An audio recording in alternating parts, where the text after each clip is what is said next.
Northeast Arkansas News is brought to you by Glenn Sain.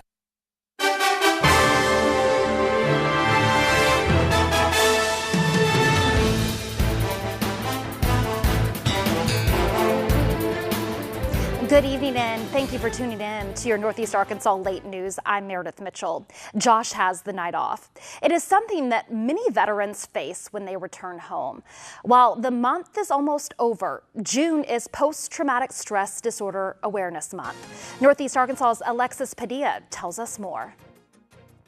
Returning home from war in 2010 posed a lot of challenges for Levi Crawford. He was hit by a rocket-propelled grenade in Afghanistan that left him in the hospital for a year. Crawford had to have the left side of his face reconstructed, learn how to walk again, and have multiple surgeries. One injury stands out though. Hands down, by far, the hardest injury to overcome is one that you can't see, and that is post-traumatic stress. Post-traumatic stress disorder is common in military veterans once they return home. There are many symptoms of PTSD, including flashbacks, anxiety, anger issues, and isolating themselves. Crawford hopes to eliminate the stigma that admitting you have PTSD is something to be ashamed of. We were either going to get shot at, blown up, have to engage the enemy, or all three.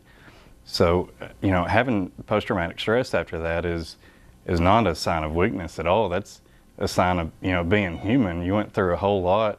These guys went out and did what they needed to do for our country. According to the PTSD Foundation of America, one vet commits suicide every 65 minutes because of it. It's quickly becoming deadly for a lot of our guys. There are multiple groups in Northeast Arkansas who offer help for veterans dealing with life post-war. All of these groups need the community's help, though. Whether it be volunteering or financially supporting them, organizations like Rivers of Recovery and others, we can help all day long, but we have to have the community's help to be able to help these people that are going through their issues. For Northeast Arkansas News, I'm Alexis Padilla. If you or someone that you know is dealing with PTSD and needs someone to talk to, you can call 870-273-2838 for a rep from the Arkansas chapter of PTSD Foundation of America, Arkansas. Now, your first weather. And we do have a severe thunderstorm watch in effect for Northeast Arkansas until 1 a.m. A shower and thunderstorm threat is in the forecast. Definitely seeing that on our radar right now. A big area of rain and actually some strong gusty winds along the very leading edge of these showers and thunderstorms will continue to push their way into Northeast Arkansas and eventually making their way over into West Tennessee as well. A little bit closer look at the radar then does show places to the north, especially around Corning and Pocahontas, seeing some of those stronger storms right now. No severe weather at this time, but any storms that do come through could produce gusty winds as high as 60 to 80 miles per hour, and again heavy rain potential as well. These shower thunderstorms continue to push off to the south and to the east, and once you get behind this system, then just some very warm and humid weather in the forecast for the rest of the work week. Highs today in the mid-90s. 94 was the high here in Jonesboro, 95 in Walnut Ridge, 96 in Batesville. And as you wake up early tomorrow morning, then 78 to start the day. Mostly sunny skies, highs in the low 90s once again. But that heat index will be into the mid to maybe low to mid 100 degree range. And that's why there'll be a heat advisory in effect until 8 o'clock on Wednesday night. And we'll talk more about that storm threat too with your full forecast coming up in just a few more minutes.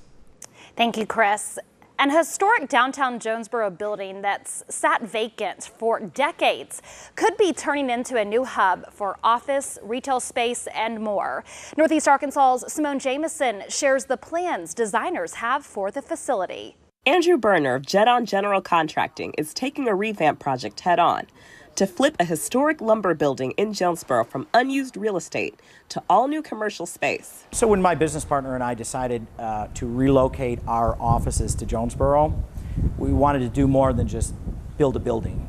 And so we looked for a project that would add some significance to Jonesboro, and we feel like to renovate the CA Stuck & Sons lumber building is that project. Jetton's master design plans include new offices, living quarters, and retail establishments. The building offers 7,500 square feet of space on the first floor and over 2,500 on the second. It's still in the approval stages, but Jetton Contracting and Cromwell are envisioning building microlofts to go here on the second floor.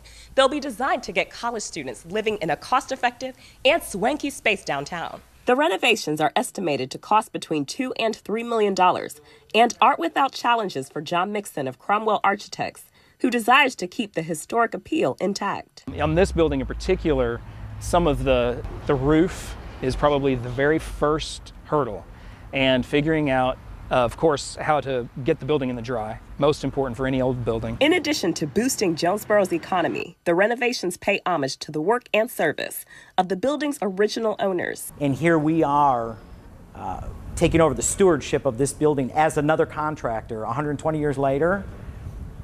It almost felt like it was supposed to be that way. Design plans require federal approval, but construction could be underway before the end of 2019. For Northeast Arkansas News, I'm Simone Jameson.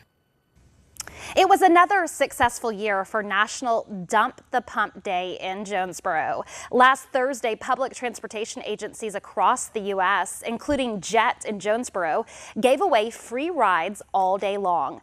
Jonesboro Director of Transit Michael Black says the day was a great success. They had 853 riders.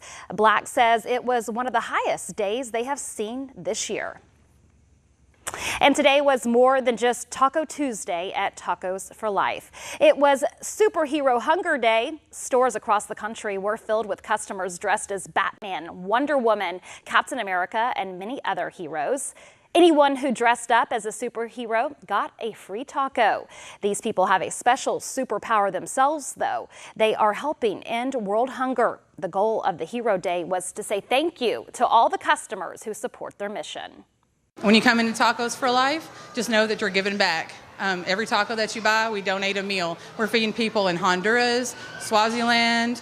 Our mission is to end world hunger, one taco at a time. So it's our way of saying, hey, you guys are heroes. Thank you so much.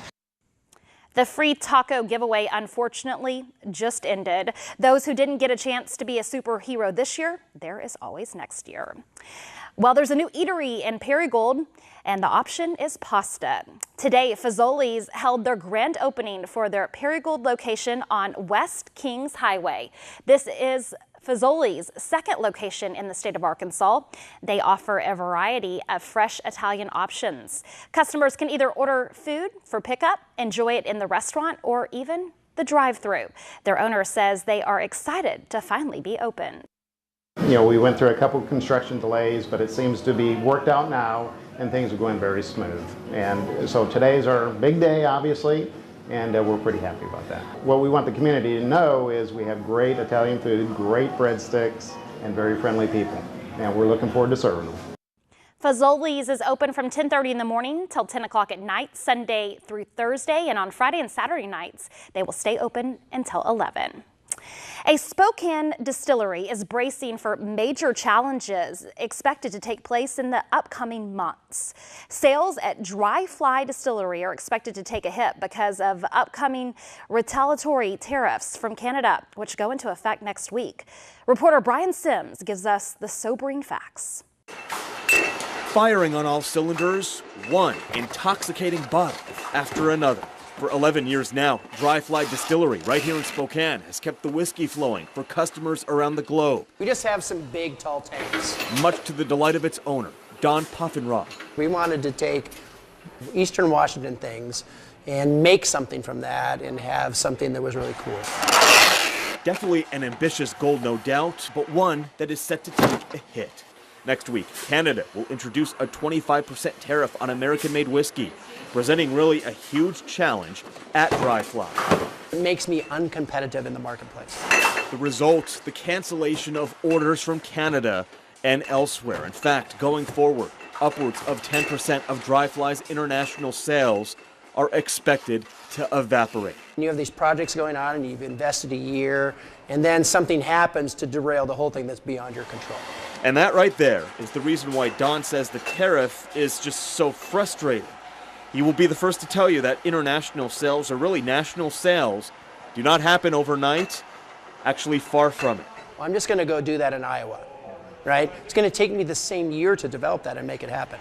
For now, Dry Fly and Don relying on loyal customers for support. It is time like this, in fact, where he says loyal customers are so needed and appreciated. You know, you take 10% of business away from a small business, it's significant.